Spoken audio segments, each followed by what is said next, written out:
Olá, estudantes da terceira série do ensino médio, tudo bem com vocês? Aqui é o professor Felipe, estou aqui para gravar mais uma videoaula de história, videoaula semanal aí para vocês.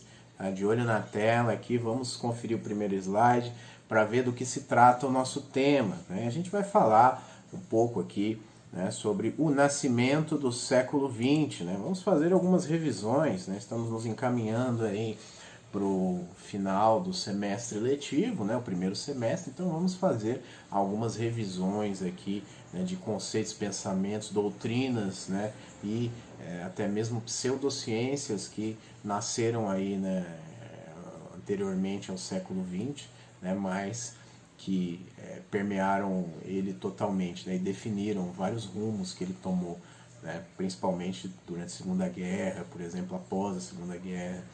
Então, é muito interessante a gente entender isso, tá bom? Vamos para o segundo slide, tá? Para a gente entender do que nós estamos falando aqui, né? Vamos entender a teoria aqui da evolução natural. É um panorama, gente, é algo mais simplificado, né? Mais abrangente, né? Só para a gente relembrar mesmo, revisar, tá? Essas teorias, esses pensamentos, essas correntes de pensamento, né, que permeavam ali e deram antecediam ali o século XX, mas deram a base, né, para o nascimento dele ali. Né. A gente precisa falar de Darwin, né, pessoal? Charles Darwin, né, é um grande naturalista, né, um dos maiores do mundo, né, que escreveu A Origem das Espécies, né, e nos deu a noção, né, de evolução das espécies, né, que a gente conhece. Vamos ver o que ele disse aqui, ó. Como muito mais indivíduos de cada espécie nascem do que podem sobreviver, e como, consequentemente, há uma luta recorrente e frequente pela existência, segue-se que qualquer ser, se variar de alguma forma ligeiramente positiva para si mesmo, sob as condições complexas e às vezes variáveis da vida, terá uma melhor chance de sobreviver, e assim ser naturalmente selecionado. O que ele está falando aqui é da seleção natural, né, gente? Da evolução natural. Né? O Darwin, né, acreditava que na natureza, né, isso se desenvolvia dessa maneira. Né? O indivíduo que era mais forte, que tinha mais condições de se adaptar ao meio, ali, que se adaptava mais facilmente, né, era o que se destacaria ali e viveria melhor. Né? Então seria um tipo de evolução natural, a seleção natural. Né? Isso Darwin, lembrando que o Darwin fez isso de acordo, né, voltado, né, para fauna e flora, né, gente, animais, né, natureza, né, pessoal. Né? Vamos para o próximo slide, que os assuntos são interligados. Ó. Agora a gente vai ver outra teoria, né, vamos dar uma passada aqui, que a gente já viu isso também. Né? A gente já viu Darwin, já viu o Gobineau, agora que a gente vai ver, né, porque a gente vai falar do darwinismo social. Né? Isso é diferente. Né? Darwinismo é uma coisa, né, que é o Darwin, que a gente acabou de ver, né, a questão da evolução natural, seleção natural, a origem das espécies, né, natureza, né, está falando de animais, né, e ele fala do ser humano também, né, a questão da evolução a partir do elo perdido ali, né, do nosso parente símio, né, macaco, primata, enfim, né. Então ele vai falar sobre essa questão. Aí algumas pessoas, né, aproveitaram desse darwinismo, né, da teoria de Darwin, né, da evolução natural, e tentaram aplicar isso de uma forma social, né, para os seres humanos dentro da sociedade. Né. E aí tem também a questão da eugenia. Né, isso aí, a eugenia é nada mais do que selecionar ali os mais puros, os mais fortes, os que se adequam mais fácil às questões da sociedade, às condições da sociedade, e, né, dar tudo para eles ali, né, destacá-los, né, eles vão se destacar, né, vão sobreviver mais fácil. Né. Só que a gente entende que nós somos evoluídos, né, seres humanos não podem fazer isso, né, a sociedade, né, ela requer que todos sejam cuidados, né, todos tenham oportunidades iguais, equidade, igualdade. Né? Nós somos diferentes biologicamente, mas socialmente nós temos que ser tratados, né, de maneira igual. Né? Quem tem menos, igual não, né? Na verdade equitativa, né, pessoal? Né? Que seja ali balanceado. Né? Quem tem menos tem que dar menos, né? Quem tem mais tem que dar mais. Enfim, esses vários conceitos, né? Uma sociedade precisa ser plural e não segregacionista, né? Não se pode aplicar a lei do mais forte na nossa sociedade, né? Isso é antiético, mas criaram-se essa teoria, né? Do darwinismo social, né? E aí a eugenia, né? Também, né? O Gobineau, Francis Galton, né? Mas vamos ver aqui o que o Gobineau está falando. Esse é o Gobineau, né? O mais famoso aí da teoria do darwinismo social, aqui no Brasil pelo menos, né? Realizou vários trabalhos aqui, né? Descrevendo negros, povos indígenas, enfim, um monte de coisa que acontecia aqui, né? Sem entender muito do assunto. Mas vamos lá.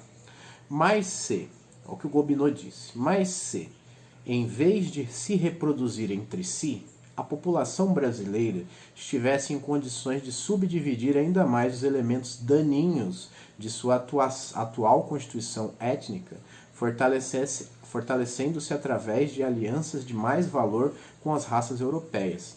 O movimento de destruição observado em suas fileiras se encerraria, dando lugar a uma ação contrária. Arthur de Gobineau.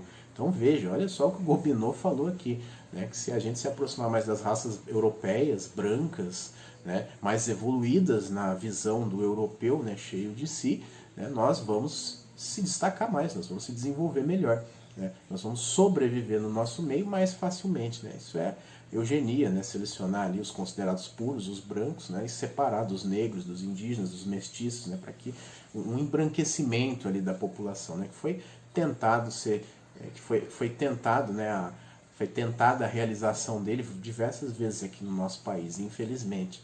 Né? Nós temos que entender que a cultura negra tem tanto valor quanto a branca e vice-versa, a indígena, a amarela, né? Todo mundo, né? Tem o seu valor cultural, né? Os árabes, né? Não existe esse negócio de um povo mais evoluído do que o outro. Né? Os povos têm linhas de evoluções diferentes.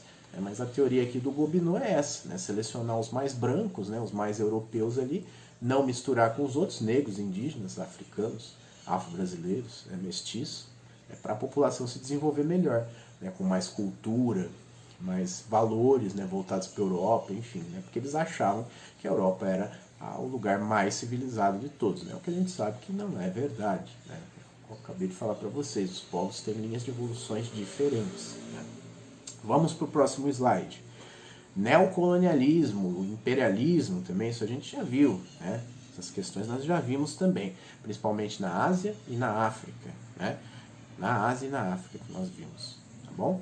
Então, vamos ver aqui o que o Jules Ferry, né, o ministro francês, em 1885, diz.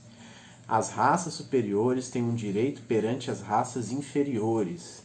As raças superiores têm o dever de civilizar as inferiores. Então, olha, ministro francês, né, do século XIX, ali a França foi uma grande potência, né, que explorou ali a Ásia, a África, né? A gente viu, né, que a França estava ali junto, né, no neocolonialismo, né, na Conferência de Berlim, junto com a Inglaterra, com a Bélgica, com a Alemanha, com a Rússia, com a Itália, né, com todos os países ali, né, que estavam, né, tentando, né, pegar um pedaço da China, pegar um pedaço da Ásia, pegar um pedaço da África. Né, e ele diz aqui, ó, também com base, né, gente, olha o que as teorias estavam se desenvolvendo, né, eugenia, darwinismo social. Então, com base em tudo isso que estava ali fervilhando na cabeça do europeu, né, o Jules Ferry fala, né, que as raças superiores, né, as mais evoluídas, ou seja, os europeus, têm um direito perante as raças inferiores, são os americanos, os africanos, os asiáticos, né, e as raças superiores têm o dever de civilizar os inferiores, como se os outros não fossem civilizados, né, os chamados inferiores não fossem civilizados, não tivesse civilização. É só olhar aqui para a nossa América, né? Há civilizações aqui monumentais, né? Desde a Idade Antiga, astecas, maias, incas, são os três principais que a gente conhece. Né? E tem outra infinidade de povos aqui. Né? Na África, a mesma coisa, na Ásia também. Então veja o que essa mentalidade europeia, né, que nos vê como inferiores, pregava. Né? O neocolonialismo foi consequência disso, né? A invasão das terras e tomada dos recursos ali dos povos da África e Ásia. Né?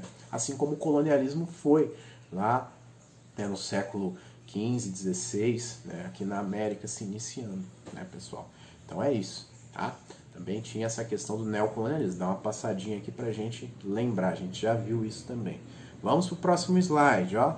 Nazismo também é uma questão importante, né, que surgiu já no século XX, né, mas tem suas bases também, né, nessas teorias, no século XIX, muito ressentimento do século XIX principalmente, né, e início do XX, né, com a Primeira Guerra.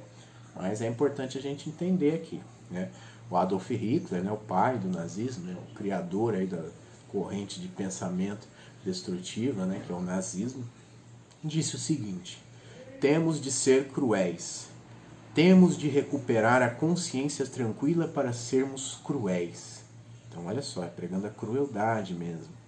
Né? Que sorte para os ditadores que os homens não pensam.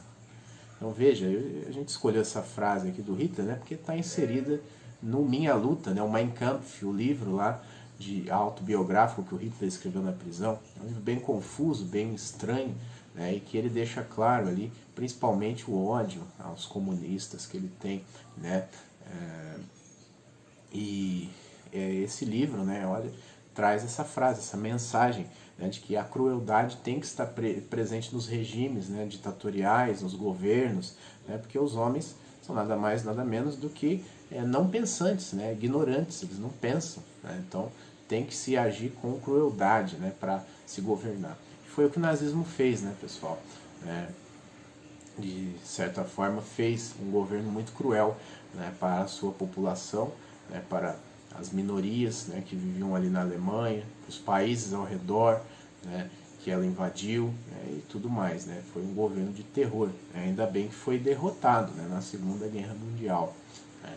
Mas é algo que pegou e que foi um dos motivos aí, né, para os atritos, né, e as atrocidades cometidas, né, na Europa pela Alemanha. Vamos para o próximo slide. Vamos conhecer aqui um pouco sobre o liberalismo econômico. O liberalismo econômico é interessante a gente ver também. Ó, esse aqui é o Adam Smith, né, o pai do liberalismo econômico, o desenvolvedor da principal teoria do liberalismo econômico. Né? Vamos entender aqui o que ele diz. Todo homem, desde que não viole a justiça, deve ser livre para que seus produtos possam competir com quaisquer outros. Nesse sistema de liberdade econômica, o Estado só tem 3 obrigações: proteger a sociedade contra a violência ou a invasão de outros países, proteger a sociedade da injustiça e das opressões internas, manter e construir obras que sejam de interesse geral, mas que não interessem aos particulares. Adam Smith, 1780. Então isso é outra corrente de pensamento, né, na Europa, né, que é o liberalismo econômico. Né, gente? A questão que ele fala é do Estado mínimo, né, e da liberdade econômica, né, do livre mercado. Né. O Adam Smith e o liberalismo econômico pregam, né, que a sociedade deve ser regida, né, pelo mercado, né, pela liberdade econômica, né, que todo mundo tem a liberdade de vender, comercializar, né, comprar. Só que a gente tem que lembrar que para fazer isso tem que ter dinheiro, né, pessoal? Mas enfim, o Adam Smith promove essa teoria, né, do liberalismo econômico, né, e pregando aí a liberdade econômica, né? Você pode comercializar, comprar de quem você quiser, desde que você tenha fundos para isso, né? Dinheiro para isso, né? E a não interferência do Estado, né? Que ele interfira o mínimo possível, a questão do Estado mínimo, né? Que eles pregam, né? Que o Estado não interfira no mercado, né? Não baixe leis, né? Não coloque medidas protecionistas contra nada, que a liberdade, né? O chamado laissez-faire ali, que era a mão invisível do mercado também, né? O laissez-faire é mais a coisa correndo ali, sem uma regulamentação livre, né? O negócio ali correndo solto, né? E juntamente com a mão invisível do mercado, né? Que é a teoria dele, que o mercado ia entrar em regularização sozinho, né? A partir apenas do livre comércio, né? Tudo ia se adequar ali com a liberdade. Então é uma teoria também que permeia ali e constrói o século XX, né, do liberalismo econômico. Vamos para o próximo slide, para a gente ver também uma muito importante, que é o socialismo utópico. Né? Vamos ver o que o Charles Fourier está dizendo aqui. Ó. No lugar dos vastos centros que absorvem as populações, as aldeias, as casas construídas ao azar no mapa, mal distribuídos, mal traçados seus limites, tão incoerentes em sua distribuição geral como em sua organização particular. A humanidade deve estar agrupada por comunidades, regulares pelo número de seus habitantes, por sua ordem interior e pelas condições de equilíbrio na relação com outras comunidades, obedecendo todas as leis análogas. Charles Fourier é um estudioso aí do século XVIII e XIX, né, que tinha um pensamento mais voltado para a comunidade, né, mais comunitário, né, mais para o que chamamos de socialismo utópico. Né. São os ensaios, né, de um socialismo científico, de uma doutrina mais estruturada. Né. São os ensaios, como se fossem, né, os ensaios, né, de pensadores que vieram antes de Marx e de Engels, né, e que construíram essa corrente de pensamento, né, insatisfeitos, né, com a desigualdade social que havia na época, né, que sempre houve, né, e que só se desenvolvia, né, e inseridos, né, naquela realidade de revolução industrial, né, trabalhos e empregos precários, né, muita desigualdade, muitos salários baixos, condições insalubres de emprego. Né, esse pessoal desenvolveu esse pensamento, né, mais voltado para a comunidade, mais comunitário, menos individualista, né, e voltado mais para a redistribuição, né, dos lucros para as pessoas, não que na promoção da individualidade. Né. Quem tem dinheiro tem, quem não tem que se dane. Né. Os socialistas utópicos, eles pensam nessa parte aí já, né, e começam a fazer alguma coisa. Né. Vamos para o próximo slide, que a gente vai entender agora o socialismo científico e o comunismo, né, que é o que vem depois do socialismo utópico. Né. O socialismo científico, né, ele é uma doutrina mais estruturada, né, com base nas ciências, na economia, na história, né, na antropologia, na sociologia. Né. Ele analisa as ciências. Né. Marx, né, propriamente, que foi o desenvolvedor aí, maior dessa doutrina, né, dessa corrente de pensamento, perdão. E aí, né, você tem uma estruturação, né, uma estrutura maior, né, que usa das ciências, né, tem base científica, né, para propor um sistema diferente do capitalismo, né, em contraponto, né, contrário ao capitalismo e às grandes desigualdades que ele promove, né, que é o socialismo científico.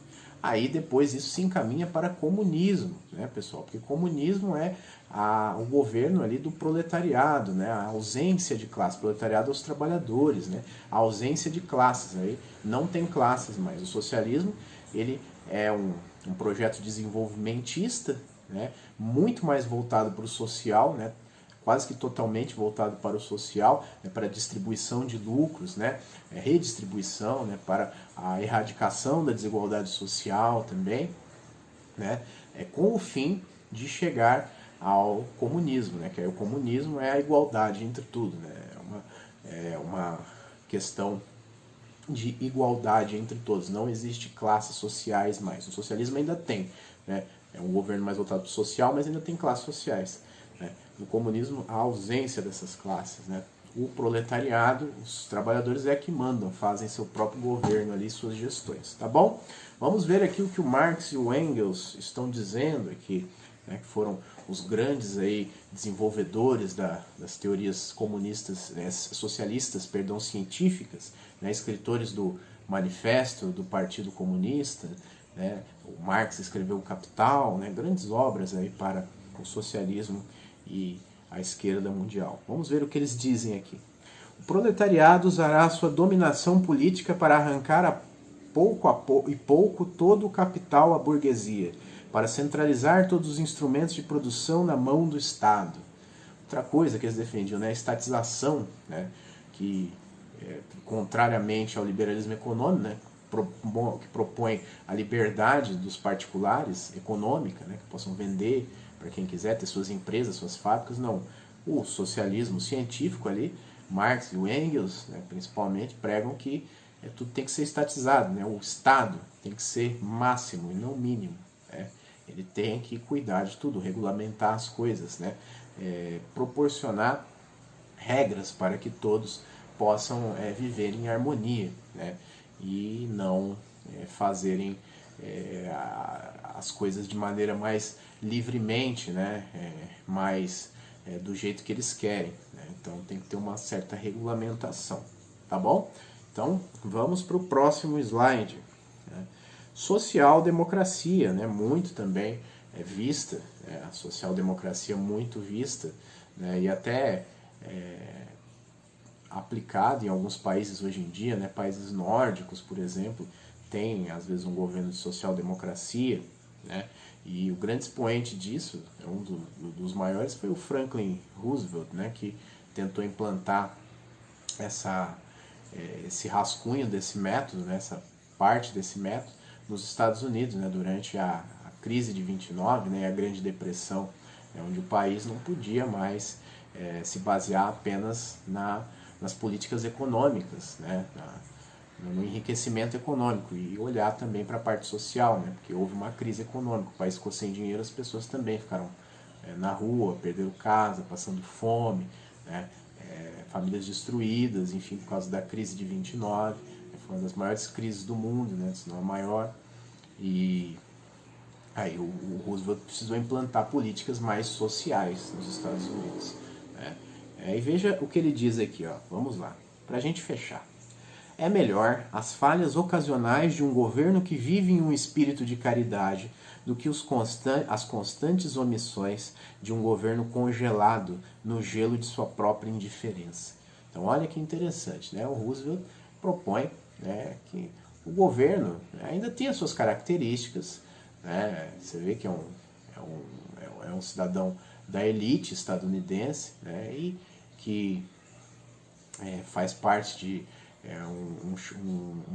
uma espécie de conservadorismo, né, mas que não é tão extremo, né, e não visa apenas o lucro, né, visa também o desenvolvimento social, né. É aquele capitalismo um pouco mais light, né, não é o tão selvagem, né, que é só visando o lucro, né, pessoal, e o resto que se dane, né. É aquele capitalismo um pouco mais light, né, que ainda tem como princípio o lucro, mas que também faz alguma coisa pelo social, né, e que o Roosevelt tentou implementar lá nos Estados Unidos, né, durante a Grande Depressão, e foi chamado até de comunista, né. Que surpresa, né? E hoje a gente tem situações parecidas também, né? Muitas pessoas sendo chamadas de comunistas, né, sem nunca terem nenhum tipo de associação com essa corrente de pensamento. Mas enfim, né, o pessoal também acha que comunista é xingamento, né? E chama todo mundo assim que não gosta, né? Então essas pessoas têm que entender um pouco mais as coisas, né? Estudar um pouco mais, entender mais as coisas e ver, né, o real motivo, né, dessas práticas, tá bom? E é isso, pessoal, para encerrarmos aqui, né? Nós vimos evolução natural, darwinismo social, neocolonialismo, nazismo, liberalismo econômico, socialismo utópico, científico e social-democracia, né? Então, são algumas correntes de pensamento, pelo menos as principais, né, que construíram ali o século XX, né, e refletem hoje em dia também, né? Pensem nisso, pessoal. Isso se consolidou no século XX, mas hoje nós somos o reflexo disso, né? Porque isso foi se construindo, né, e está, né, na nossa atualidade, né? Afinal faz pouco tempo que essas doutrinas foram desenvolvidas, né? Que é 100, 200 anos para a história, né? É pouco, né? E elas ainda causam consequências até hoje, tá? Estou falando de social-democracia, socialismo, nazismo, liberalismo, neocolonialismo, né, darwinismo social, enfim, tudo isso, né, nós podemos ver certas relações, né, com a atualidade, tá bom? Me chame lá nas mídias sociais para trocar uma ideia, qualquer coisa sobre isso, tá? Vamos para o próximo slide aqui, né, e o slide final. Obrigado, pessoal, obrigado por acompanharem a videoaula até o fim, tá? Se cuidem, fiquem em casa, tá? Sigam os protocolos sanitários, eu sei que alguns de vocês trabalham, né? Então sigam os protocolos sanitários, por favor, tá? Porque a pandemia não acabou ainda, sobreviva, tá? Porque ninguém vai cuidar de você sem ser você mesmo, tá bom? Se cuide. Tá? Obrigado, um abraço, grande abraço, boa semana, bons estudos, tchau!